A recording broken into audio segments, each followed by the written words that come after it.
ಹರೇ ಕೃಷ್ಣ ಕೃಷ್ಣ ಕೃಷ್ಣ ಹರೇ ಹರೇ, ಹರೇ ರಾಮ ರಾಮ ರಾಮ ಹರೇ ಹರೇ. Hare Krishna. So ಇಂದು 3ನೇ ಅಧ್ಯಾಯದಲ್ಲಿ ಏನೆಲ್ಲ ಇದೆ ಅಂತೇಳಿ ಅರ್ಥ ಮಾಡ್ಕೊಳ್ಳೋಣ. ಅದಕ್ಕಿಂತ ಮುಂಚೆ 2ನೇ ಅಧ್ಯಾಯದಲ್ಲಿ ನಾವು ಏನೆಲ್ಲ ತಿಳ್ಕೊಂಡು ಅಂತೇಳಿ ಒಂದ್ಸತಿ ರೀಕ್ಯಾಪ್ ಮಾಡೋಣ. ಸೊ 2ನೇ ಅಧ್ಯಾಯದಲ್ಲಿ ಮೊದಲಿಗೆ ನಾವು ಭಗವಾನ್ ಅಂದರೆ ಯಾರು, ಭಗವಂತನಿಗೆ ಇರುವಂಥ ಒಂದು ವಿವರಣೆ ಏನು ನಮ್ಮ ಶಾಸ್ತ್ರಗಳಲ್ಲಿ ಅನ್ನೋದನ್ನು ನಾವು ಅರ್ಥ ಮಾಡಿಕೊಂಡು, ಅದಾದಮೇಲೆ ಅರ್ಜುನ ಏನು ಮಾಡಬೇಕು ಅಂತೇಳಿ ತೋಚದೆ ಇರುವಂತಹ ಪರಿಸ್ಥಿತಿಯಲ್ಲಿ ಇದ್ದಾಗ, ಗೊಂದಲಕ್ಕೆ ಸಿಲುಕಿದ್ದಾಗ ಶ್ರೀಕೃಷ್ಣನಿಗೆ ಶರಣಾಗಿ ಕೃಷ್ಣನನ್ನು ಗುರುವನ್ನಾಗಿ ಸ್ವೀಕರಿಸಿ ಕೃಷ್ಣನ ಮಾರ್ಗದರ್ಶನವನ್ನು ಪಡೆದ ಪರಿಣಾಮವಾಗಿ ಭಗವದ್ಗೀತೆಯನ್ನು ಬೋಧಿಸಲಾಯಿತು. ಸೊ ಮೊದಲಿಗೆ ಆತ್ಮದ ಜ್ಞಾನದಿಂದ ಭಗವಂತ ಪ್ರಾರಂಭಿಸುತ್ತಾರೆ. ನಾವು ಈ ದೇಹವಲ್ಲ, ನಾವು ಆತ್ಮ ಅನ್ನೋದನ್ನು ನಾವು ತಿಳಿದುಕೊಂಡು, ಆತ್ಮಕ್ಕೆ ಹುಟ್ಟಿಲ್ಲ, ಸಾವಿಲ್ಲ, ಆತ್ಮ ಶಾಶ್ವತವಾದಂಥದ್ದು, ಅದು ನಿರಂತರವಾಗಿ ಸಾಗುತ್ತೆ. ದೇಹ ಬಾಲ್ಯದಿಂದ ಯೌವನಕ್ಕೆ, ಯೌವನದಿಂದ ಮುಪ್ಪಿಗೆ, ಮತ್ತೆ ಸಾವಿನ ನಂತರ ಹೀಗೆ ದೇಹ ಬದಲಾವಣೆಯನ್ನು ಹೊಂದುತ್ತೆ, ಆದರೆ ಆತ್ಮ ಬದಲಾವಣೆಯನ್ನು ಕಾಣುವುದಿಲ್ಲ ಅನ್ನೋದನ್ನು ನಾವು ಅರ್ಥ ಮಾಡಿಕೊಂಡು, ಅದಾದಮೇಲೆ ಈ ಭಕ್ತಿ ಮಾರ್ಗದಲ್ಲಿ ಯಾವುದೇ ನಷ್ಟವಾಗಲಿ ಕುಗ್ಗುವುದಾಗಲಿ ಇಲ್ಲ, ಸ್ವಲ್ಪವೇ ಸ್ವಲ್ಪ ಪ್ರಗತಿಯು ಕೂಡ ನಮ್ಮನ್ನು ಅತ್ಯಂತ ಮಹಾಭಯದಿಂದ ಕಾಪಾಡುತ್ತದೆ ಅನ್ನೋದನ್ನು ಭಗವಂತ ಹೇಳ್ತಾರೆ. ಈ ಭೌತಿಕ ಜಗತ್ತಿನಲ್ಲಿ ನಾವು ಏನನ್ನೇ ಗಳಿಸಿರಲಿ ಅದಕ್ಕೆ ಕೊನೆ ಅನ್ನುವಂಥದ್ದು ಇದೆ, ನಷ್ಟ ಅನ್ನುವಂಥದ್ದು ಇದೆ, ಅದು ಕುಗ್ಗುತ್ತದೆ. ಆದರೆ ಭಕ್ತಿ ಮಾತ್ರ ಯಾವತ್ತೂ ಕ್ಷೀಣಿಸುವುದಿಲ್ಲ, ಅದಕ್ಕೆ ನಷ್ಟವಾಗಲಿ ಇಲ್ಲ ಅನ್ನೋದನ್ನು ಭಗವಂತ ನಮಗೆ ಸ್ಪಷ್ಟಪಡಿಸ್ತಾರೆ. ಇದೊಂದು ನಮಗೆ ಜೀವನದಲ್ಲಿ ಭರವಸೆಯನ್ನು ಮೂಡಿಸುವಂತಹ ಶ್ಲೋಕ. ಸೊ ನಾವು ಏನು ಅನ್ನೋದನ್ನು ನಾವು ತಿಳಿದುಕೊಂಡು, ನಾವು ಆತ್ಮ, ನಮಗೆ ಹುಟ್ಟಿಲ್ಲ, ಸಾವಿಲ್ಲ, ನಾವು ನಿತ್ಯ, ನಾವು ಶಾಶ್ವತ, ನಾವು ಪರಮಾತ್ಮನ ಅಂಶ ಅನ್ನೋದನ್ನು ನಾವು ತಿಳಿದಾಗ ನಮ್ಮಲ್ಲಿ ನಮಗೆ ಆತ್ಮವಿಶ್ವಾಸ ಮೂಡುತ್ತದೆ. ಸೊ ಭಗವದ್ಗೀತೆ ನಮ್ಮ ಆತ್ಮವಿಶ್ವಾಸವನ್ನು ಹೆಚ್ಚಿಸುವಂತಹ ಕಾರ್ಯವನ್ನು ಕೂಡ ಮಾಡುತ್ತದೆ. ವ್ಯವಸಾಯಾತ್ಮಿಕ ಬುದ್ಧಿರ್ ಏಕೀಹ ಕುರು ನಂದನ. ಸೊ ಭಗವಂತ ಹೇಳ್ತಾರೆ, ಈ ಮಾರ್ಗದಲ್ಲಿ ಅಂದರೆ ಈ ಮಾರ್ಗದಲ್ಲಿ ಇರುವವರು ಒಂದೇ ಗುರಿಯನ್ನು ಅವರು ಹೊಂದಿರುತ್ತಾರೆ, ದೃಢ ನಿರ್ಧಾರದಿಂದ ಅವರು ಮುಂದುವರಿಯುತ್ತಾರೆ. ಸೊ ನಿಶ್ಚಲ ಸ್ವಭಾವವಿಲ್ಲದವನಿಗೆ ಅನೇಕ ಶಾಖೆಗಳು ಇರುತ್ತವೆ ಅನ್ನೋದನ್ನು ಭಗವಂತ ಹೇಳ್ತಾರೆ. ಧ್ಯಾಯತೋ ವಿಷಯಾನ್ ಪುಂಸಾ ಸಂಗಸ್ತೇಷು ಉಪಜಾಯತೆ, ಸಂಗಾತ್ ಸಂಜಾಯತೆ ಕಾಮಃ, ಕಾಮತ್ ಕ್ರೋಧೋಭಿಜಾಯತೆ. ಸೊ ನಾವು ಇಂದ್ರಿಯ ವಿಷಯಗಳ ಬಗ್ಗೆ ಅತಿಯಾದ ಒಂದು ಆಸಕ್ತಿಯನ್ನು ಇಟ್ಕೊಂಡಾಗ ಅದು ಹೇಗೆ ಅದು ಕಾಮವಾಗಿ ಇಚ್ಛೆಯಾಗಿ ಮಾರ್ಪಡುತ್ತದೆ, ಅದಾದಮೇಲೆ ಆ ಇಚ್ಛೆ ಕ್ರೋಧವಾಗಿ ಮಾರ್ಪಡುತ್ತದೆ. ಕ್ರೋಧಾತ್ ಭವತಿ ಸಮೋಹ, ಸಮೋಹ ಸ್ಮೃತಿ ವಿಭ್ರಮ, ಸ್ಮೃತಿ ಭ್ರಂಶಾತ್ ಬುದ್ಧಿನಾಶೋ, ಬುದ್ಧಿನಾಶಾತ್ ಪ್ರಣಶ್ಯತೆ. ಸೊ ಹೀಗೆ ಕ್ರೋಧದಿಂದ ಸಮೋಹ ಉಂಟಾಗುತ್ತದೆ, ಸಮೋಹದಿಂದ ಬುದ್ಧಿಯ ನಾಶವಾಗುತ್ತದೆ, ಬುದ್ಧಿನಾಶದಿಂದ ಅದು ನಮ್ಮ ಪತನಕ್ಕೆ ಕಾರಣವಾಗುತ್ತದೆ ಅನ್ನೋದನ್ನು ಕೂಡ ನಾವು ತಿಳಿದುಕೊಂಡು. ಸೊ 3ನೇ ಅಧ್ಯಾಯದ ಹೆಸರು ಕರ್ಮಯೋಗ. ಈಗ 1ನೇ ಅಧ್ಯಾಯದಿಂದ 6ನೇ ಅಧ್ಯಾಯದವರೆಗೆ ಕರ್ಮಯೋಗದ ಬಗ್ಗೆ ವಿವರಣೆ ಇದೆ, ಆದರೂ ಕೂಡ 3ನೇ ಅಧ್ಯಾಯವನ್ನು ವಿಶೇಷವಾಗಿ ಕರ್ಮಯೋಗ ಅಂತ ಹೇಳಲಾಗುತ್ತದೆ. ಸೊ ಕೆಲವರು ಭಗವದ್ಗೀತೆ ಅಂದ್ರೇ ಕರ್ಮಯೋಗ ಅಂತ ಹೇಳ್ತಾರೆ, ಆದರೆ ಭಗವದ್ಗೀತೆ ಅಂದರೆ ಕೇವಲ ಕರ್ಮಯೋಗ ಅಲ್ಲ. ಕರ್ಮಯೋಗ, ಭಕ್ತಿಯೋಗ ಮತ್ತು ಜ್ಞಾನಯೋಗ ಎಲ್ಲವೂ ಇದೆ ಇದರಲ್ಲಿ. ಸೊ ಏನೇನಿದೆ ಕರ್ಮಯೋಗದಲ್ಲಿ ಅನ್ನೋದನ್ನು ನಾವು ಇಂದಿನ ಅಧ್ಯಾಯದಲ್ಲಿ ಏನಿದೆ ಅನ್ನೋದನ್ನು ತಿಳಿದುಕೊಳ್ಳೋಣ. ಸೊ ಇದರಲ್ಲಿ ಮೊದಲ ಸೆಕ್ಷನ್ನಲ್ಲಿ ನಿಜವಾದ ತ್ಯಾಗ ಅಂದರೆ ಏನು, ತ್ಯಜಿಸುವುದು ಅಂದರೆ ಏನು ಅನ್ನೋದನ್ನು ಭಗವಂತ ವಿವರಿಸುತ್ತಾರೆ. ಅದಾದಮೇಲೆ ಭಕ್ತಿ ಮಾರ್ಗದೆಡೆಗೆ ಹೋಗುವಂತಹ ಮೆಟ್ಟಿಲುಗಳು ಯಾವುವು, ಆ ಏಣಿ ಯಾವುದು, ಅದು ಹೇಗೆ ಆ ಸ್ಟೆಪ್ಸ್ ಅನ್ನೋದನ್ನು ನಾವು ತಿಳಿದುಕೊಳ್ಳಲಿದ್ದೇವೆ. ಶ್ರೇಷ್ಠರಾದ ನಾಯಕರು ಉದಾಹರಣೆಯ ಮೂಲಕ ಅವರು ತೋರಿಸುತ್ತಾರೆ ಯಾವ ಥರ ನಡ್ಕೊಳ್ಬೇಕಂತೇಳಿ, ಅವರನ್ನು ಜನಸಾಮಾನ್ಯರು ಅನುಸರಿಸುತ್ತಾರೆ ಅನ್ನೋದನ್ನು ನಾವು ತಿಳಿದುಕೊಳ್ಳಲಿದ್ದೇವೆ. ನಮ್ಮ ಈ ಆಧ್ಯಾತ್ಮಿಕ ಜೀವನದಲ್ಲಿ ಬಂದೊದಗುವ ದೊಡ್ಡ ಸವಾಲುಗಳು ಯಾವುವು, ಅದನ್ನು ಬಗೆಹರಿಸುವುದು ಹೇಗೆ ಅನ್ನೋದನ್ನು ನಾವು ತಿಳಿದುಕೊಳ್ಳಲಿದ್ದೇವೆ. ಆ ಸವಾಲನ್ನು ಎದುರಿಸುವುದು ಹೇಗೆ ಅನ್ನೋದನ್ನು ನಾವು ತಿಳಿದುಕೊಳ್ಳಲಿದ್ದೇವೆ. ಅರ್ಜುನ ಉವಾಚ ಜಾಯಸಿ ಚೇತ್ ಕರ್ಮಣಸ್ತೆ ಮತಾ ಬುದ್ಧಿರ್ಜನಾರ್ದನ, ತತ್ಕಿಂ ಕರ್ಮಣಿ ಘೋರೆ ಮಾಂ ನಿಯೋಜಯಸಿ ಕೇಶವ. ಅರ್ಜುನನು ಹೇಳಿದನು, ಹೇ ಜನಾರ್ದನ, ಹೇ ಕೇಶವ, ಬುದ್ಧಿಯು ಕಾಮ್ಯಕರ್ಮಕ್ಕಿಂತ ಉತ್ತಮ ಎಂದು ನೀನು ಭಾವಿಸುವುದಾದರೆ ನನ್ನನ್ನು ಈ ಘೋರ ಯುದ್ಧದಲ್ಲಿ ತೊಡಗಿಸಲು ಏಕೆ ಬಯಸುವೆ? ಸೊ ಈಗ ಅರ್ಜುನನ ಮನಸ್ಸಿನಲ್ಲಿ ದೊಡ್ಡ ಸಂದೇಹ ಕಾಡ್ತಾ ಇದೆ. ಸೊ ಬುದ್ಧಿಯೋಗದ ಬಗ್ಗೆ ಭಗವಂತ 2ನೇ ಅಧ್ಯಾಯದಲ್ಲಿ ಅರ್ಜುನನಿಗೆ ಹೇಳುತ್ತಾರೆ. ಈಗ ಆತ್ಮ ಸಾಕ್ಷಾತ್ಕಾರ ಮಾಡಿಕೊಳ್ಳುವುದೇ ಜೀವನದ ಉದ್ದೇಶ ಅಂತ ಆಗಿದ್ರೆ ಸರಿ, ನಾನು ಎಲ್ಲವನ್ನ ಬಿಟ್ಟು ಕಾಡಿಗೆ ಹೋಗಿ ಆತ್ಮ ಸಾಕ್ಷಾತ್ಕಾರ ಮಾಡಿಕೊಳ್ಳುತ್ತೇನೆ. ನಾನು ಯಾಕೆ ಇಲ್ಲಿ ಯುದ್ಧವನ್ನ ಮಾಡಬೇಕು ಅಂತ ಇಲ್ಲಿ ಅರ್ಜುನ ಕೇಳ್ತಾ ಇದ್ದಾನೆ. ಯಾಕೆ ನೀನು ನನ್ನನ್ನು ಈ ಘೋರ ಯುದ್ಧದಲ್ಲಿ ತೊಡಗಿಸಲು ಬಯಸುವೆ ಅಂತ ಅರ್ಜುನ ಕೇಳ್ತಾನೆ. ಆಗ ಭಗವಂತ ನಿಜವಾದ ತ್ಯಾಗದ ವಿವರಣೆ ಏನು, ತ್ಯಜಿಸುವುದು ಅಂದರೆ ಏನು, ಎಲ್ಲವನ್ನ ಬಿಟ್ಟು ಕಾಡಿಗೆ ಹೋಗುವುದು ನಿಜವಾದ ತ್ಯಾಗವ ಅಥವಾ ತ್ಯಾಗ ಅಂದರೆ ಏನು ಅನ್ನೋದನ್ನ ಭಗವಂತ ಇಲ್ಲಿ ವಿವರಿಸುತ್ತಾರೆ. ಶ್ರೀ ಭಗವಾನುವಾಚ ಲೋಕೇಸ್ಮಿನ್ ವಿವಿಧಾ ನಿಷ್ಠಾ ಪುರಾ ಪ್ರೋಕ್ತ ಮಯಾ ನಘ ಜ್ಞಾನಯೋಗೇನ ಸಂಖ್ಯಾನಾಂ ಕರ್ಮಯೋಗೇನ ಯೋಗಿನಾಂ. ದೇವೋತ್ತಮ ಪರಮಪುರುಷನು ಹೀಗೆ ಹೇಳಿದನು, ಪಾಪರಹಿತನಾದ ಅರ್ಜುನನೇ, ಆತ್ಮ ಸಾಕ್ಷಾತ್ಕಾರವನ್ನು ಪಡೆಯಲು 2 ಬಗೆಯ ಮನುಷ್ಯರು ಪ್ರಯತ್ನಿಸುತ್ತಾರೆ ಎಂದು ಆಗಲೇ ಹೇಳಿದ್ದೇನೆ. ಕೆಲವರು ಅದನ್ನು ಅನುಭವಗಮ್ಯವಾದ ತತ್ವಜ್ಞಾನದ ಊಹೆಯ ಮೂಲಕ ಸಾಧಿಸಲು ಯತ್ನಿಸುತ್ತಾರೆ, ಕೆಲವರು ಭಕ್ತಿಯ ಮೂಲಕ ಅದನ್ನು ಸಾಧಿಸಲು ಯತ್ನಿಸುತ್ತಾರೆ. ಸೊ ಈಗ 2 ವಿಧಾನ ಇದೆ ಆತ್ಮ ಸಾಕ್ಷಾತ್ಕಾರವನ್ನ ಪಡೆಯೋದಿಕ್ಕೆ. ಕೆಲವರು ಏನು ಮಾಡ್ತಾರೆ, ತತ್ವಜ್ಞಾನದ ಊಹೆಯ ಮೂಲಕ ಸಾಧಿಸಲು ಪ್ರಯತ್ನಿಸುತ್ತಾರೆ, ಕೆಲವರು ಭಕ್ತಿ ಸೇವೆಯ ಮೂಲಕ ಅನ್ನೋದನ್ನ ಇಲ್ಲಿ ಭಗವಂತ ಹೇಳ್ತಾರೆ. ಈಗ ಯಾವುದೇ ಒಂದು, ಈಗ ತತ್ವಜ್ಞಾನವಿಲ್ಲದ ಧರ್ಮವು ಬರಿಯ ಭಾವ ಅಷ್ಟೇ ಅಲ್ವಾ. ಜ್ಞಾನದ ಅವಶ್ಯಕತೆ ಇದೆ. ಸೊ ಅದು ಆದರೆ ತತ್ವಜ್ಞಾನವಿಲ್ಲದ ಧರ್ಮ ಅದು ಭಾವವಾಗುತ್ತದೆ, ಅದು ಒಮ್ಮೊಮ್ಮೆ ಧರ್ಮಾಂಧತೆಯಾಗುತ್ತದೆ. ಧರ್ಮವಿಲ್ಲದ ತತ್ವಜ್ಞಾನವು ಮಾನಸಿಕ ಊಹೆಯಾಗುತ್ತದೆ ಅಷ್ಟೇ. ಸೊ ಆದ್ರಿಂದ ಈಗ ಜ್ಞಾನವನ್ನ ಪಡೆದ ಮೇಲೆ ಅದನ್ನ ಕಾರ್ಯರೂಪಕ್ಕೆ ತರಲೇಬೇಕಾಗತ್ತೆ. ಸೊ ಈಗ ಶಾಸ್ತ್ರಗಳ ಬಗೆಗಿನ ಜ್ಞಾನ, ದಿವ್ಯ ಜ್ಞಾನವನ್ನ ಒಬ್ಬನು ಪಡೆದ ನಂತರ ಅದನ್ನ ಕಾರ್ಯರೂಪಕ್ಕೆ ತರುವುದೇ ಭಕ್ತಿಯಾಗುತ್ತದೆ. ಜ್ಞಾನವನ್ನ ತಂದು ಅದನ್ನ ಕಾರ್ಯರೂಪಕ್ಕೆ ತರಲಿಲ್ಲ ಅಂದ್ರೆ ಅದು ಜಸ್ಟ್ ಥಿಯರಿ ಆಗುತ್ತೆ. So knowledge without practical application is a theory, knowledge with practice is ಭಕ್ತಿ ಅಂತ ಅನಿಸಿಕೊಳ್ಳುತ್ತದೆ. ಸೊ ಅಂಥ ಜ್ಞಾನದಲ್ಲಿ ನಾವು ಕಾರ್ಯವನ್ನ ಮಾಡಿದಾಗ ನಿಜವಾದ ಅಂದ್ರೆ ಕರ್ತವ್ಯ ಅಂದ್ರೆ ಏನು ಅನ್ನೋದನ್ನ ಜ್ಞಾನದ ಮೂಲಕ ನಾವು ತಿಳಿದುಕೊಳ್ಬೇಕು. ಕರ್ಮವನ್ನ ಪ್ರತಿಯೊಬ್ಬನು ಮಾಡುತ್ತಾನೆ, ಆದರೆ ನಿಜವಾದ ಜ್ಞಾನದ ಮೂಲಕ ಮಾಡುತ್ತಾನೋ ಅದು ತುಂಬಾ ಮುಖ್ಯ. ಸೊ ಅದನ್ನೇ ಇಲ್ಲಿ ಭಗವಂತ ಹೇಳ್ತಾ ಇರುವಂಥದ್ದು. ಹೇಗೆ ಯಾವ ಥರ ನಾವು ಕರ್ಮವನ್ನ ಮಾಡಬೇಕು, ಜ್ಞಾನದ ಮೂಲಕ ಮಾಡಬೇಕು. ಈಗ ಆತ್ಮ ಸಾಕ್ಷಾತ್ಕಾರ ಪಡೆಯೋದಕ್ಕೆ 2 ಮಾರ್ಗಗಳಿವೆ, ಒಂದು ಜ್ಞಾನದ ಮೂಲಕ, ಇನ್ನೊಂದು ಭಕ್ತಿಯ ಮೂಲಕ. ಸೊ ಇದರಲ್ಲಿ ಭಕ್ತಿಯ ಮೂಲಕ ಅಂದ್ರೆ ನಾವು ಆತ್ಮ ಸಾಕ್ಷಾತ್ಕಾರ ಮಾಡಿಕೊಳ್ಳುವುದೇ ಇದು ಉತ್ತಮವಾದ ಮಾರ್ಗ ಅನ್ನೋದನ್ನ ಮುಂದಿನ ಒಂದು ಶ್ಲೋಕಗಳಲ್ಲಿ ಭಗವಂತ ವಿವರಿಸುತ್ತಾರೆ. ನ ಕರ್ಮಣ ಮನಾರಂಭಾನ್ ನೈಷ್ಕರ್ಮ್ಯಂ ಪುರುಷೋಷ್ಣುತೆ ನ ಚ ಸನ್ಯಾಸನಾದೇವ ಸಿದ್ಧಿಂ ಸಮಧಿಗಚ್ಚತಿ. ಕಾರ್ಯ ಮಾಡದೇ ಇರುವುದರಿಂದಲೇ ಪ್ರತಿಕ್ರಿಯೆಯಿಂದ ಬಿಡುಗಡೆ ದೊರೆಯುವುದಿಲ್ಲ. ವೈರಾಗ್ಯ ಮಾತ್ರದಿಂದಲೇ ಪರಿಪೂರ್ಣತೆಯನ್ನು ಸಾಧಿಸಲು ಸಾಧ್ಯವಿಲ್ಲ. ಈಗ ಯಾವುದೇ ಒಂದು ಕಾರ್ಯವನ್ನ ನಾವು ಮಾಡಿದ್ರು ಕೂಡ ಅದಕ್ಕೆ ಪ್ರತಿಕ್ರಿಯೆ ಅನ್ನುವಂಥದ್ದು ನಮಗೆ ಸಿಗುತ್ತದೆ. ಸೊ ಒಳ್ಳೆ ಕಾರ್ಯಕ್ಕೆ ಒಳ್ಳೆ ಫಲ, ಕೆಟ್ಟ ಕಾರ್ಯಕ್ಕೆ ಕೆಟ್ಟ ಫಲ. ಸೊ ಕೆಲವು ಸತಿ ಒಳ್ಳೆ ಕಾರ್ಯವನ್ನ ಮಾಡೋದಕ್ಕೆ ಹೋದ್ರು ಅದರ ಪರಿಣಾಮ ಕೆಟ್ಟದಾಗಿ ಆಗ್ಬೋದು. ಸೊ ಯಾವ ಥರ ಫಲ ನಮಗೆ ಸಿಗುತ್ತೆ ಅನ್ನೋದು ನಮಗೆ ಗೊತ್ತಿಲ್ಲದೆ ಇದ್ದಾಗ, ಹಾಗಾದ್ರೆ ನಾನು ಕಾರ್ಯವನ್ನೇ ಮಾಡೋದಿಲ್ಲ, ಎಲ್ಲವನ್ನ ಬಿಟ್ಟು ನಾನು ಕಾಡಿಗೆ ಹೋಗ್ತೇನೆ ಅಂತ ಹೇಳಿದ್ರೆ ಸರಿಯಾಗುತ್ತಾ? ಇಲ್ಲ. ಸೊ ಇಲ್ಲಿ ಭಗವಂತ ಹೇಳ್ತಾರೆ, ಕಾರ್ಯ ಮಾಡದೇ ಇರುವುದರಿಂದಲೇ ಪ್ರತಿಕ್ರಿಯೆಯಿಂದ ಬಿಡುಗಡೆ ದೊರೆಯುವುದಿಲ್ಲ. ವೈರಾಗ್ಯ, ಕೃತಕವಾದ ವೈರಾಗ್ಯವನ್ನ ನೀನು ತಂದುಕೊಂಡು ನಿನಗೆ ಪರಿಪೂರ್ಣತೆಯನ್ನ ನೀನು ಸಾಧಿಸ್ತೀನಿ ಅಂದ್ರೆ ಸಾಧ್ಯನೇ ಇಲ್ಲ. ಯಾಕೆ ಕಾರ್ಯ ಮಾಡದೇ ಇರುವುದರಿಂದಲೇ ಪ್ರತಿಕ್ರಿಯೆಯಿಂದ ಬಿಡುಗಡೆ ಸಾಧ್ಯವಿಲ್ಲ? ನಹಿ ಕಶ್ಚಿತ್ ಕ್ಷಣಮಪಿ ಜಾತು ತಿಷ್ಟತ್ಯ ಕರ್ಮಕೃತ್ ಕಾರ್ಯತೆ ಹ್ಯವಶಃ ಕರ್ಮ ಸರ್ವಃ ಪ್ರಕೃತಿ ಜೈರ್ಗುಣೈ. ಪ್ರಕೃತಿಯಿಂದ ಬಂದ ಗುಣಗಳಿಗೆ ಅನುಗುಣವಾಗಿ ಕರ್ಮವನ್ನ ಪ್ರತಿಯೊಬ್ಬನು ಮಾಡಲೇಬೇಕಾಗುತ್ತದೆ. ಆದುದರಿಂದ ಯಾರು ಒಂದು ಕ್ಷಣವಾದರೂ ಏನನ್ನು ಮಾಡದೇ ಇರಲು ಸಾಧ್ಯವಿಲ್ಲ. ನಹಿ ಕಶ್ಚಿತ್ ಕ್ಷಣಮಪಿ, ಒಂದು ಕ್ಷಣ ಕೂಡ ಕೆಲಸವನ್ನ ಮಾಡದೇ ಇರಲಿಕ್ಕೆ ಸಾಧ್ಯ ಇಲ್ಲ ಅನ್ನೋದನ್ನ ಭಗವಂತ ಹೇಳ್ತಾರೆ.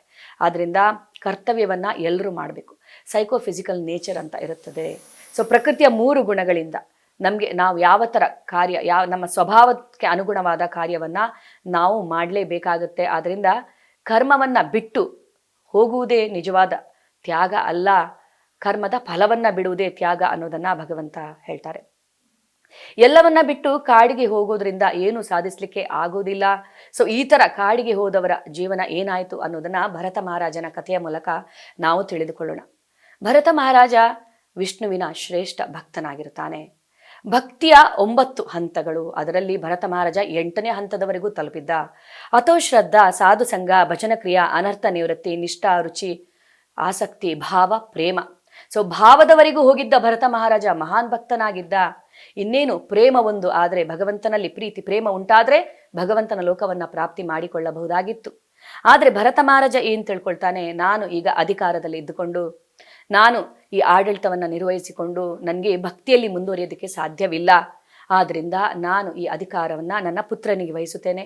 ಮನೆ ಮಠ ಎಲ್ಲವನ್ನ ಬಿಟ್ಟು ನಾನು ಕಾಡಿಗೆ ಹೋಗಿ ಆತ್ಮ ಸಾಕ್ಷಾತ್ಕಾರ ಮಾಡಿಕೊಳ್ಳುತ್ತೇನೆ. ಭಗವಂತನನ್ನು ನಾನು ಸಾಕ್ಷಾತ್ಕರಿಸಿಕೊಳ್ಳುತ್ತೇನೆ, ಭಕ್ತಿಯಲ್ಲಿ ಪರಿಪೂರ್ಣತೆಯನ್ನು ಸಾಧಿಸಿಕೊಳ್ಳುತ್ತೇನೆ ಅಂತೇಳಿ ಭರತ ಮಹಾರಾಜ ಎಲ್ಲವನ್ನ ಬಿಟ್ಟು ಕಾಡಿಗೆ ಹೋಗ್ತಾನೆ. ಕಾಡಿನಲ್ಲಿ ಅವನು ತನ್ನ ಪೂಜಾ ಕೈಂಕರ್ಯದಲ್ಲಿ, ತನ್ನ ಹೋಮ ಹವನ ಇತರ ಅವನು ಭಕ್ತಿ ಮಾರ್ಗದಲ್ಲಿ ಅವನು ತನ್ನನ್ನು ತಾನು ತೊಡಗಿಸಿಕೊಂಡಿರುತ್ತಾನೆ.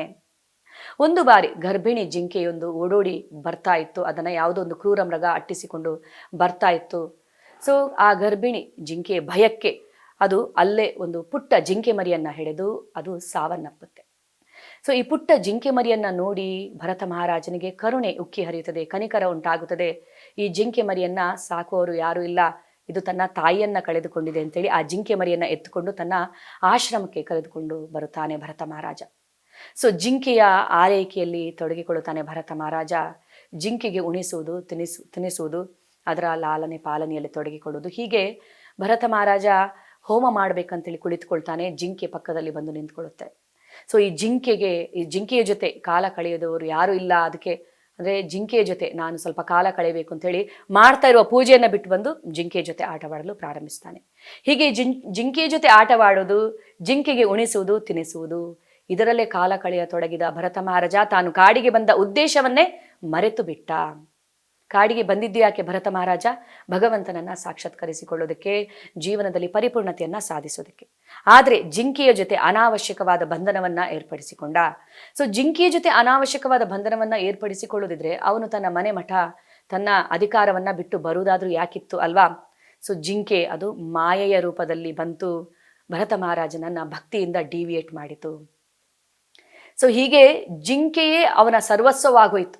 ಕೃಷ್ಣ ಪ್ರಜ್ಞೆ ಬಿಟ್ಟು ಜಿಂಕೆ ಪ್ರಜ್ಞೆಯಲ್ಲಿ ತೊಡಗಿಕೊಂಡ ಭರತ ಮಹಾರಾಜ ಯಾವಾಗಲೂ ಜಿಂಕೆಯ ಜೊತೆ ಕಾಲವನ್ನು ಕಳೀತಾ ಇದ್ದ.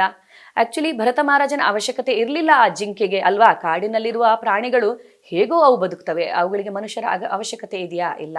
ಆದರೆ ಭರತ ಮಹಾರಾಜ ಸೊ ಅದು ತನ್ನ ಜವಾಬ್ದಾರಿ ಅಂದ್ಕೊಂಡು ಜಿಂಕೆಯೇ ಅವನ ಪ್ರಪಂಚವಾಗತೊಡಗಿತು. ಸೊ ಜಿಂಕೆಯನ್ನೇ ಅವನು ಜಿಂಕೆಯ ಒಂದು ಪ್ರಜ್ಞೆಯಲ್ಲೇ ಕಾಲ ಕಳೆಯತೊಡಗಿದ. ಜಿಂಕೆಯ ಜೊತೆ ಮಲಗ್ತಾ ಇದ್ದ. ಒಂದು ದಿವಸ ಬೆಳಿಗ್ಗೆ ಎದ್ದೇಳುವಾಗ ಜಿಂಕೆ ಕಣ್ಮರೆಯಾಗಿತ್ತು. ಎಲ್ಲಿ ಹೋಯಿತು ಈ ಜಿಂಕೆ? ಯಾವ ಕ್ರೂರ ಮೃಗಗಳ ಬಾಯಿಗೆ ತುತ್ತಾಯಿತು ಅಂದ್ಕೊಂಡು ಚಿಂತೆಯಲ್ಲಿ ಜಿಂಕೆಯನ್ನ ಕೂಗುತ್ತಾ ಅದನ್ನ ಕರೀತಾ ಹೋಗ್ತಾ ಇದ್ದಾನೆ. ಹುಡುಕ್ತಾ ಎಲ್ಲೂ ಜಿಂಕೆ ಕಾಣಿಸ್ತಾ ಇಲ್ಲ. ಸೊ ಅಲ್ಲೇ ಒಂದು ಕಣಿವೆಗೆ ಬಿದ್ದು ಇನ್ನೇನು ಸಾವನ್ನಪ್ಪಬೇಕು ಅನ್ನುವಷ್ಟರಲ್ಲಿ ದುರಾದೃಷ್ಟವಶಾತ್ ಜಿಂಕೆ ಅವನ ಕಣ್ಮುಂದೆ ಬರುತ್ತೆ. ಯಂ ವಾಪಿ ಸ್ಮರಣ್ ಭಾವಂ ತ್ಯಜತ್ಯಂತೆ ಕಲೇವರಂ ತಂ ಏವೈತಿ ಕೌಂತೆಯ ಸದಾ ತದ್ಭಾವ ಭಾವಿತಃ. ಸಾವಿನ ಸಮಯದಲ್ಲಿ ಯಾರು ಯಾವ ಸ್ಮರಣೆಯೊಂದಿಗೆ ಯಾರನ್ನ ನೋಡಿ ಸಾವನ್ನಪ್ಪುತ್ತಾರೋ ಅದೇ ಭಾವವನ್ನು, ಅದೇ ಶರೀರವನ್ನು ಅವರು ಪಡೆಯುತ್ತಾರೆ ಅನ್ನೋದನ್ನು ಭಗವಂತ 8ನೇ ಅಧ್ಯಾಯದಲ್ಲಿ ಹೇಳ್ತಾರೆ. ಸೊ ಜಿಂಕೆಯನ್ನು ನೋಡಿಕೊಂಡು ಜಿಂಕೆಯ ಸ್ಮರಣೆಯೊಂದಿಗೆ ಸಾವನ್ನಪ್ಪಿರುವಂಥ ಭರತ ಮಹಾರಾಜ ಜಿಂಕೆಯಾಗಿ ಹುಟ್ಟುತ್ತಾನೆ ಮುಂದಿನ ಜನ್ಮದಲ್ಲಿ. ಆ ಜಿಂಕೆಗೆ ಎಲ್ಲ ನೆನಪಿರುತ್ತದೆ. ಸೊ ಭರತ ಮಹಾರಾಜ ಜಿಂಕೆಯ ಜ್ಞಾನದಲ್ಲಿ ಕಾಲವನ್ನು ಕಳೆದ. ಆದರೆ ಜಿಂಕೆಗೆ ಭರತ ಮಹಾರಾಜನಾಗಿ ತಾನು ಮಾಡಿದ ಭಕ್ತಿಯ ಸ್ಮರಣೆ ಅದಕ್ಕೆ ಬರುತ್ತದೆ. ನಾನು ಮಹಾನ್ ಭಕ್ತನಾಗಿದ್ದೆ, ಸಣ್ಣ ಡಿವಿಯೇಷನ್, ಮಾಯೆಯ ಪ್ರಭಾವದಿಂದ ನಾನು ಭಕ್ತಿಯಿಂದ ಒಂದು ದಾರಿ ತಪ್ಪಿದೆ ಅನ್ನುವಂಥದ್ದು ಆ ಜಿಂಕೆಗೆ ಸ್ಮರಣೆ ಬರುತ್ತೆ. ಸೊ ಆ ಜಿಂಕೆಗೆ ಗೊತ್ತಾಗುತ್ತೆ ನಾನು ಮಾಡಿದ ತಪ್ಪು ಏನು ಅನ್ನುವಂಥದ್ದು. ಜಿಂಕೆ ಹೋಗಿ ಭಗವದ್ಭಕ್ತರ ಸಂಘದಲ್ಲಿ ಕುಳಿತುಕೊಂಡು ಭಾಗವತವನ್ನು ಕೇಳಲು ಪ್ರಾರಂಭಿಸುತ್ತದೆ. ಅದಾದಮೇಲೆ ಮತ್ತೆ ಜಡಭರತನ ದೇಹ ಅವನಿಗೆ ಪ್ರಾಪ್ತವಾಗುತ್ತದೆ. ಸೊ ಈಗ ಜಡಭರತನಾಗಿದ್ದಾಗ ಅವನು ತುಂಬ ಬುದ್ಧಿವಂತನಾಗಿ ಭಕ್ತಿ ಮಾರ್ಗದಲ್ಲಿ ಅವನು ಮುಂದುವರೆದು ಮತ್ತೆ ವೈಕುಂಠವನ್ನು ಅವನು ಪ್ರಾಪ್ತಿ ಮಾಡಿಕೊಳ್ಳುತ್ತಾನೆ. ಹೇಳ ಬಯಸುವುದೇನೆಂದರೆ ಒಂದು ಸಣ್ಣ ಡಿವಿಯೇಷನ್ ಅವನನ್ನು 12 ಜನ್ಮವನ್ನು ತೆಗೆದುಕೊಳ್ಳೋ ಥರ ಮಾಡಿತ್ತು. ಸೊ ಇಲ್ಲಿ ಅಂತಹ ಭರತ ಮಹಾರಾಜನಿಗೆ, ಅಂತಹ ಮಹಾನ್ ಭಕ್ತನಾದ ಭರತ ಮಹಾರಾಜನಿಗೆ ಎಲ್ಲವನ್ನ ಬಿಟ್ಟು ಕಾಡಿಗೆ ಹೋಗಿ ಭಕ್ತಿಯನ್ನ ಮಾಡಲಿಕ್ಕೆ ಆಗಿಲ್ಲ ಅಂದಮೇಲೆ ನಮ್ಮಂಥ ಈ ಕಲಿಯುಗದಲ್ಲಿರುವಂಥ ಹುಲು ಮಾನವರ ಪಾಡೇನು ಅಲ್ವಾ? ಆದ್ದರಿಂದ ಯಾವುದನ್ನ ಬಿಟ್ಟು ಕಾಡಿಗೆ ಹೋಗೋ ಅವಶ್ಯಕತೆ ಇಲ್ಲ. ಯಾವ ಸ್ಥಾನದಲ್ಲಿ ಇರುತ್ತೀರೋ ನೀವು, ಸ್ಥಾನೇ ಸ್ಥಿತಿ ಗತಿ, ಯಾವ ಸ್ಥಾನದಲ್ಲಿ ಇರ್ತಾರೋ, ಯಾವ ಸ್ಥಿತಿಯಲ್ಲಿ ಇರ್ತಾರೋ, ಯಾವ ಗತಿಯಲ್ಲಿ ಇರ್ತಾರೋ ಭಕ್ತಿಯನ್ನ ಮಾಡಿ. ಎಲ್ಲವನ್ನ ಬಿಟ್ಟು ಕಾಡಿಗೆ ಹೋಗುವುದನ್ನು ತ್ಯಜಿಸುವಿಕೆ ಅಂತ ಹೇಳಲಿಕ್ಕೆ ಆಗುವುದಿಲ್ಲ ಅನ್ನೋದನ್ನ ಇಲ್ಲಿ ಭಗವಂತ ವಿವರಿಸುತ್ತಾರೆ. ಕರ್ಮೇಂದ್ರಿಯಾಣಿ ಸಂಯಮ್ಯ ಯಾ ಆಸ್ತೆ ಮನಸಾ ಸ್ಮರನ್ ಇಂದ್ರಿಯಾರ್ಥಾನ್ ವಿಮೂಢಾತ್ಮ ಮಿಥ್ಯಾಚಾರ ಸ ಉಚ್ಯತೆ. ಕರ್ಮೇಂದ್ರಿಯಗಳನ್ನು ನಿಗ್ರಹಿಸಿ ಇಂದ್ರಿಯ ವಿಷಯಗಳಲ್ಲಿ ಮನಸ್ಸು ನೆಟ್ಟ ಮನುಷ್ಯನನ್ನು ವಿಮೂಢಾತ್ಮನೆಂದು, ಮಿಥ್ಯಾಚಾರಿ ಎಂದು ಕರೆಯುವರು. ಈಗ ಕೆಲವ್ರು ಏನು ಮಾಡ್ತಾರೆ, ನಾನು ಕರ್ಮವನ್ನು ಮಾಡೋದಿಲ್ಲ, ಯಾವ ಕೆಲಸವನ್ನು ಮಾಡೋದಿಲ್ಲ, ಎಲ್ಲವನ್ನ ನಾನು ಬಿಟ್ಟು ಬಿಡ್ತೇನೆ, ನನಗೆ ಸಾಕಾಗಿದೆ ಈ ಜೀವನ, ಏನು ಚೋಡೋ ದರ್ಬಾರ್ ಚಲೋ ಹರಿದ್ವಾರ್ ಹೇಳ್ಕೊಂಡು ನನಗೆ ಈ ಜವಾಬ್ದಾರಿಯಿಂದ ಕಳಿಸಿಕೊಂಡ್ರೆ ಸಾಕು ಅಂತೇಳಿ ಕೆಲವರು ಎಲ್ಲವನ್ನ ಬಿಟ್ಟು ಹಿಮಾಲಯಕ್ಕೆ ಹೋಗಿ ಕುಳಿತುಕೊಂಡು ನಾನು ತಪಸ್ ಮಾಡ್ತೀನಿ ಅಂತೇಳಿ ಹೋಗ್ತಾರೆ. ಸೊ ಅಲ್ಲಿ ತಪಸ್ ಮಾಡಿಕೊಂಡು ಅವರು ಎಷ್ಟೊತ್ತಂತ ಕುತ್ಕೊಳ್ಳೋಕೆ ಸಾಧ್ಯ ಅಲ್ವಾ? 1 ದಿವಸ 2 ದಿವಸ ಗೆಡ್ಡೆ ಗೆಣಸು ತಿನ್ಕೊಂಡು ಹಣ್ಣನ್ನು ತಿನ್ಕೊಂಡು ಕೂತಿರುವಂಥ ಅವರಿಗೆ ಇಲ್ಲಿ ಅವರಿಗೆ ಭಕ್ತಿ ಇಲ್ಲ, ವೈರಾಗ್ಯ ಅನ್ನುವಂಥದ್ದು ಏನು ಬರಲಿಲ್ಲ. ಕೃತಕವಾದ ವೈರಾಗ್ಯವನ್ನು ತಂದುಕೊಂಡು ಹಿಮಾಲಯಕ್ಕೆ ಹೋಗಿ ಕುಳಿತುಕೊಳ್ಳುತ್ತೇನೆ ಜವಾಬ್ದಾರಿಯಿಂದ ಕಳಿಸಿಕೊಳ್ಳೋದಕ್ಕೆ ಅಂತೇಳಿ ಕುಳಿತವರಿಗೆ ಮನಸ್ಸಿನಲ್ಲಿ ಅವರಿಗೆ ಸ್ಮರಣೆ ಯಾವುದು? ಮನೆಯದ್ದೇ ಇರುತ್ತದೆ, ಪ್ರಾಪಂಚಿಕ ಚಟುವಟಿಕೆಗಳ ಬಗ್ಗೆನೇ ಮನಸ್ಸಿರುತ್ತೆ. ಸೊ ಅವರಿಗೆ ಆಗ ಅಲ್ಲಿ ಕೂತಾಗ ಏನು ಅನಿಸ್ಬೋದು? ಆ ಜೀವನನೇ ಚೆನ್ನಾಗಿತ್ತು. ಸೊ ಆಫೀಸಿಂದ ಮನೆಗೆ ಬಂದಾಗ ಪತ್ನಿ ಬಿಸಿ ಬಿಸಿಯಾದ ಟೀ ಕಾಫಿ ಏನೋ ಮಾಡಿಕೊಡ್ತಾ ಇದ್ಲು, ಪಕೋಡ ಎಲ್ಲ ಮಾಡಿಕೊಡ್ತಾ ಇದ್ಲು, ಹೊತ್ತೊತ್ತಿಗೆ ಸರಿಯಾಗಿ ಊಟ ತಿಂಡಿ ಸಿಗ್ತಾ ಇತ್ತು, ಇಲ್ಲಂತೂ ಹೊಟ್ಟೆಗೂ ಏನಿಲ್ಲ, ತಿನ್ನೋದಕ್ಕೆ ಏನಿಲ್ಲ. ಈ ಥರದ ವಿಷಯಗಳಲ್ಲಿ ಮನಸ್ಸನ್ನು ನೆಟ್ಟರೆ ಇದು ನಿಜವಾದ ತ್ಯಾಗ, ಇದು ನಿಜವಾದ ವೈರಾಗ್ಯ ಅಂತ ಅನಿಸಿಕೊಳ್ಳುತ್ತದಾ? ಇಲ್ಲ. ಸೊ ಇಲ್ಲಿ ನಿಜವಾದ ವೈರಾಗ್ಯ ಅನ್ನುವಂಥದ್ದು ಆಂತರಿಕವಾಗಿ ಬರಬೇಕು ಹೊರತು ಬಾಹ್ಯವಾಗಿ ಎಲ್ಲವನ್ನ ತ್ಯಜಿಸುವುದು ಅಲ್ಲ. ಕರ್ಮೇಂದ್ರಿಯಗಳನ್ನ ಎಲ್ಲವನ್ನ ನಿಗ್ರಹಿಸಿ ಕರ್ಮವನ್ನ ಮಾಡುವುದಿಲ್ಲ ಅಂತೇಳಿ ಮತ್ತೆ ಇಂದ್ರಿಯ ವಿಷಯಗಳಲ್ಲಿ ಮನಸ್ಸನ್ನ ನೆಡುವಂಥದ್ದು. ಎಲ್ಲ ಇಚ್ಛೆಗಳು ಹಾಗೇ ಇದೆ ಮನಸ್ಸಿನಲ್ಲಿ, ಆದರೆ ಕರ್ಮವನ್ನ ಮಾಡುವುದಿಲ್ಲ ಅಂತೇಳಿ ಬಾಹ್ಯವಾಗಿ ಎಲ್ಲವನ್ನ ತಿರಸ್ಕರಿಸುವಂತಹ ಮನುಷ್ಯನನ್ನ ಅವನನ್ನ ಮಿಥ್ಯಾಚಾರಿ, ವಿಮೂಢಾತ್ಮ ಅಂತ ಭಗವಂತ ಕರೀತಾರೆ. ಇಂತಹ ತ್ಯಜಿಸುವಿಕೆಗೆ ಯಾವ ಬೆಲೆ ಇಲ್ಲ ಅಂತೇಳಿ.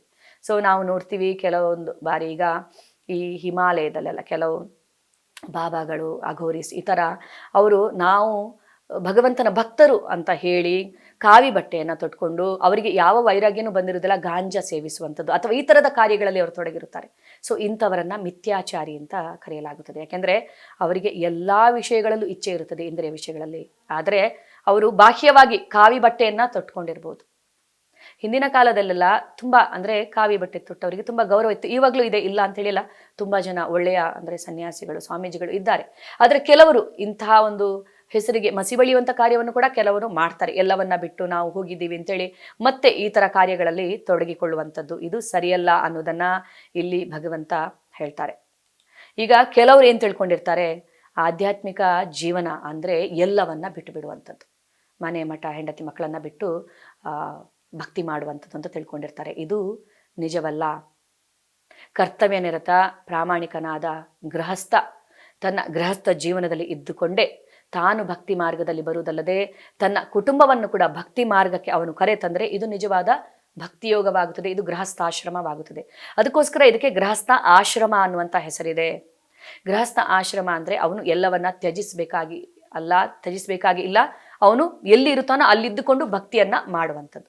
ಈಗ ಎಲ್ಲವನ್ನ ಬಿಟ್ಟು ಒಂದು ವೇಳೆ ಅವನು ಭಕ್ತಿಯನ್ನ ಮಾಡೋದಕ್ಕಿಂತ ಎಲ್ಲವನ್ನ ತ್ಯಜಿಸಿ ಹೋದ್ರೆ ಕೂಡ ಅವನು ಯಾರನ್ನ ಉದ್ಧಾರ ಮಾಡಿದಾಗಾಯ್ತು? ಕೇವಲ ಅವನನ್ನ ಉದ್ಧಾರ ಮಾಡಿದಾಗೆ ಆಯ್ತು ಅಷ್ಟೇ. ಆದರೆ ಭಕ್ತಿಯೋಗವನ್ನ ಮಾಡಿಕೊಂಡು ಗೃಹಸ್ಥ ಜೀವನದಲ್ಲಿ ಇದ್ದಂತಹ ಒಬ್ಬ ಪ್ರಾಮಾಣಿಕನಾದ ಗೃಹಸ್ಥ ತಾನು ಭಕ್ತಿ ಮಾರ್ಗದ ಎಡೆಗೆ ಬರುವುದಲ್ಲದೆ ಇನ್ನೊಂದಷ್ಟು ಜನರಿಗೆ ಅದರ ಬಗ್ಗೆ ಅವನು ಹೇಳ್ಬೋದು, ಅವನು ಸಮಾಜದಲ್ಲಿರುವ ಜನರಿಗೆ ಅವನು ಸಹಾಯವನ್ನ ಮಾಡ್ಬೋದು. ಸೊ ಇದು ನಿಜವಾದಂಥ ಒಂದು ಭಕ್ತಿಯೋಗ ಅನ್ನೋದನ್ನ ಇಲ್ಲಿ ಭಗವಂತ ಹೇಳ್ತಾರೆ. ಮಿಥ್ಯಾಚಾರಿಯಾದವನು ಬಾಹ್ಯವಾಗಿ ಎಲ್ಲವನ್ನ ತ್ಯಜಿಸುತ್ತಾನೆ, ಆದರೆ ಆಂತರಿಕವಾಗಿ ಎಲ್ಲ ಇಚ್ಛೆಗಳು ಅವನಿಗೆ ಇರುತ್ತದೆ.